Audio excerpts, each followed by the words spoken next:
Hostages and prisoners have been exchanged.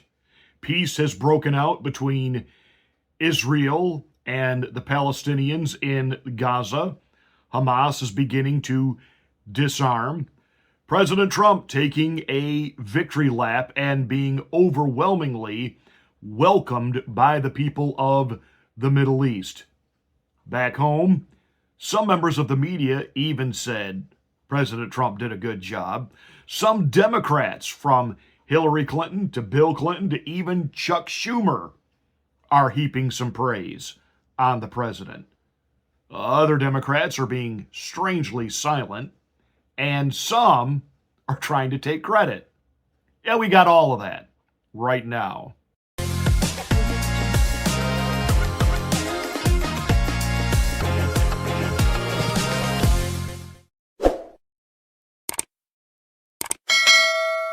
Hi, I'm Pastor Marty, and this is the Afternoon Drive. There's absolutely nothing like this anywhere else. I promise you, we are an original. Never, ever settle for a cheap imitation. Hey, this is the place where you get my rants, my ravings, my undeniably flawless reasonings.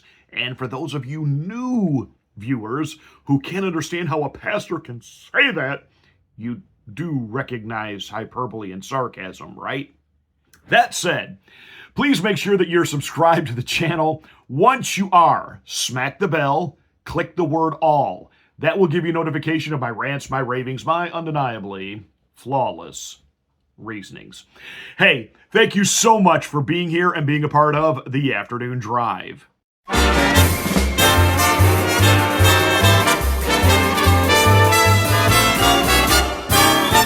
Well, peace has broken out in the Middle East, and that's a good thing, even if it only ends up being a temporary thing. What you talking about, Willis? After more than 2 years, over 700 plus days, the fighting between Israel and the Hamas forces within the Gaza Strip are done. Over. President Trump landed yesterday in Israel to an absolute triumphant welcome. He was greeted and warmly received not only by Benjamin Netanyahu, but also by the minority party leader. The amazing thing is, if you look at the Israeli press, big, huge pictures of Donald Trump and banners thanking President Trump and invoking blessing on the United States of America. Very little said in the Israeli press about Benjamin Netanyahu. He's still in political hot water over there. And again, this is not a rabid endorsement, a carte blanche endorsement of all things having to do with Israel with regard to secular Israel and her politics. But it is an acknowledgement that Donald Trump has brokered a peace plan. And again, using real estate to get it done. And, you know, Joe Biden and Blinken now trying to take credit for this. Really, you just use our plan and put his name on it. Really? Then why didn't you get it done? I'll wait while you try to think up an answer. I mean, maybe you sent proposals that were auto-penned, but, if this was your plan, why didn't you get it done? You had just about 2 years. Donald Trump got it done in about 9 months. Think about that. Wrap your head around that a little bit. I get so tired of listening to the Democrats talk about these great ideas they've got to fix so-called America's problems and chiding the president who ran on fixing the country, and look what he's been in office 9 months. 9. Think we can cut him a slack that, it's going to take a little time to fix everything you guys screwed up under Joe Biden and under previous administrations as well. It's going to take a little time.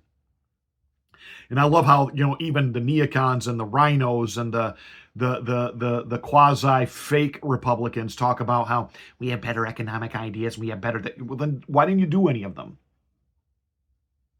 Donald Trump got this peace deal done in the Middle East.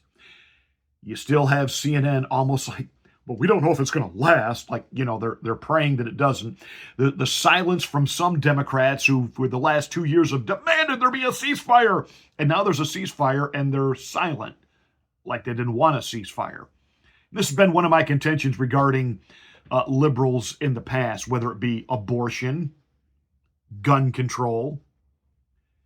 At the end of the day, most liberals really don't want a solution. They want the issue. They want the issue to be able to run on and raise money on. They don't really want to fix it. They want to be able to keep pointing fingers at Republicans saying, we have gun violence because of them. They're attacking the rights of women. They want the issue. The truth is, there have been enough Democratic administrations with plenty of overwhelming majority powers within Congress and the White House.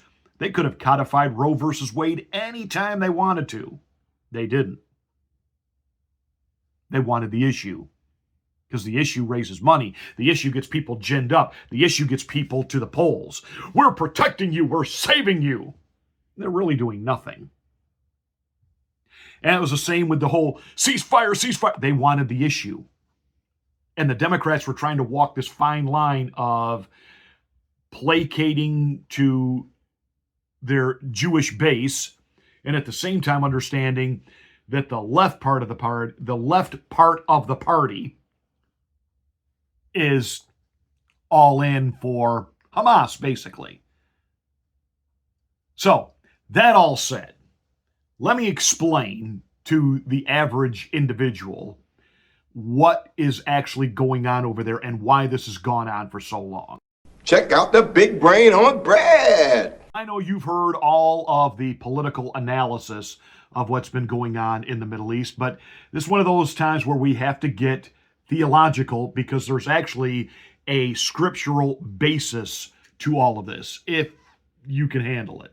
You can't handle the truth. Warning, psychological nudity.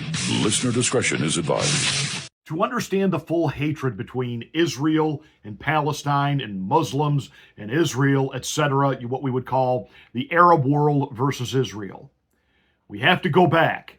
We have to go back to the very beginning, Genesis chapter 12, when God called Abraham to take his family to a land that he would show him once he got there, and that he wanted Abraham to birth a nation. Now understand that that's a pretty big deal. You try explaining to your wife that you're moving and not telling her where you're going and just saying, well, when God tells us we're there, we'll stop. That's what Abraham and Sarah and their kinsmen did. Now, along the way, Abraham began to ask some questions about this. How am I going to birth the nation? My wife is 90. And God said Sarah's going to have a baby. Well, Abraham and Sarah got discussing that, and they decided that, you know what? Sarah's just too old to have a baby, but Sarah had a young handmaid named Hagar. And Sarah told Abraham, you go ahead and be intimate with her. She'll birth you a son, and then we can fulfill this prophecy of God. That is not what God said, and every time man tries to improve on what God said, somehow he screws everything up, and that is exactly what happened. Well, Hagar did have a son named Ishmael. And wouldn't you know it, God gave Sarah a son named Isaac. So now we have two half-brothers, Isaac and Ishmael, and basically like a sister wives thing going on here. And Sarah decided she didn't want Hagar and Ishmael around.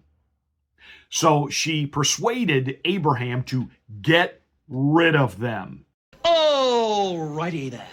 And Abraham removed them from the home. They were literally out in the desert. Hagar was crying and, didn't know how she was going to make it, how she was going to care for this new child of hers. And God basically said to her, I will make you a great nation as well. The descendants of Ishmael became what we call the Arab state. The descendants of Isaac became what we know as Israel. Let me really, really, really simplify this. The conflict in the Middle East that rages on to this day is really about two half-brothers fighting with each other for the attention and the approval of their father, Abraham. That's what this is. This is not a civil war. This is not a war between just different ethnic groups. This is a family feud. Now, there are those, even within the conservative movement, there's a growing number of them feeling that we should not give this unbridled support to Israel. What are you, Zionists? Let me deal with the Zionist issue, and then let me deal with the practical side. First, let's deal with the Zionist issue. Genesis chapter 12, specifically, God says to Abraham, I will bless them that bless you, I will curse them that curse you. In other words, God made a covenant with Abraham that your descendants, the Jews, I will bless the nations that stand with them, I will curse the nations that stand against them. That's pretty black and white, cut and dried. And as a pastor, as someone who actually does have a degree in theology, I understand the need to stand with Israel. Now, within the church today, there is a false doctrine called replacement theology, that the church has replaced Israel. And they base it on Galatians, that we now share in the blessings of Abraham. The problem there is misinterpretation and misapplication. Sharing in blessing is not the same as replacing. We share in the blessings of Abraham, that right now God's favor rests upon his people, quote unquote, the church, the Christians. But God's not done with Israel. That is the whole point of biblical prophecy. And some of you have heard this term called the tribulation, a 7-year period, which is not about just simply God getting his pound of flesh and wreaking judgment on earth. It's about Israel receiving her Messiah, Jesus Christ, once and for all. And I can really get in depth on this, but you have to come hear me teach and preach at Midway Baptist Church in Macon, Georgia. And we do teach on biblical prophecy. Unlike some evangelical leaders, I stand with Israel, but that doesn't mean that I always approve of Israel. Doesn't mean I always agree with Israel.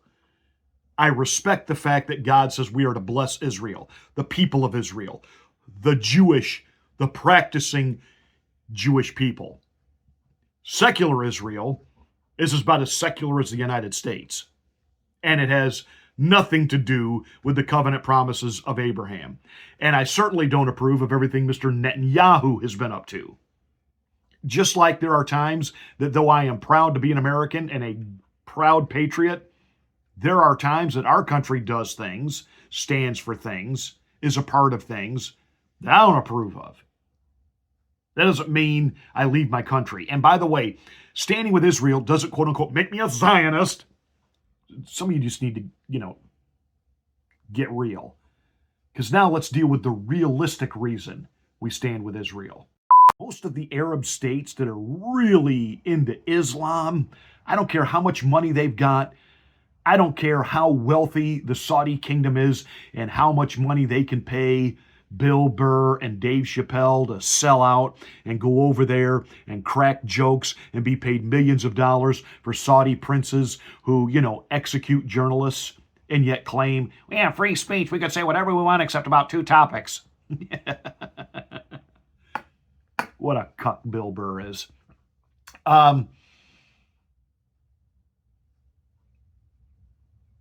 The secular Muslim state, with all those religious zealot Muslim states, they're crazy.